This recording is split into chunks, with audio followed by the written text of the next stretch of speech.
তাৰিখে ration card নাথাকা পৰিয়ালসমূহকো আমি ৰেচন কাৰ্ড যোগান ধৰিম আৰু 15ৰ পৰা 28 তাৰিখলৈকে গাঁও সভাৰ জৰিয়তে আমি অৰুণোদয় তৃতীয় সংস্কৰণৰ হিতাধিকাৰী নিৰ্বাচনৰ কাম হাতত ল'ম। অহা 15 তাৰিখে ৰেচন কাৰ্ড নাথাকা পৰিয়ালসমূহকো আমি ৰেচন কাৰ্ড যোগান ধৰিম আৰু 15ৰ পৰা 28 তাৰিখলৈকে গাঁও সভাৰ জৰিয়তে আমি অৰুণোদয় তৃতীয় সংস্কৰণৰ হিতাধিকাৰী নিৰ্বাচনৰ কাম হাতত ল'ম।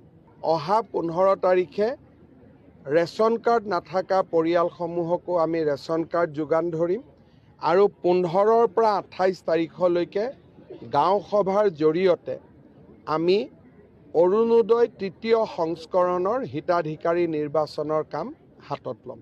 অহা 15 তাৰিখে ৰেচন কাৰ্ড নাথাকা পৰিয়ালসমূহকো আমি ৰেচন কাৰ্ড যোগান ধৰিম আৰু 15ৰ পৰা 28 তাৰিখলৈকে গাঁও সভাৰ জৰিয়তে আমি অৰুণোদয় তৃতীয় সংস্কৰণৰ হিতাধিকাৰী নিৰ্বাচনৰ কাম হাতত ল'ম।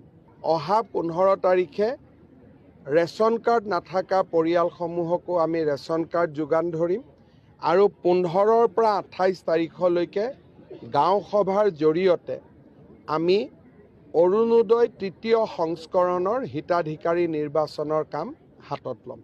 অহা 15 তাৰিখে ৰেচন কাৰ্ড নাথাকা পৰিয়ালসমূহকো আমি ৰেচন কাৰ্ড যোগান ধৰিম আৰু 15ৰ পৰা 28 তাৰিখলৈকে গাঁও সভাৰ জৰিয়তে আমি অৰুণোদয় তৃতীয় সংস্কৰণৰ হিতাধিকাৰী নিৰ্বাচনৰ কাম হাতত ল'ম।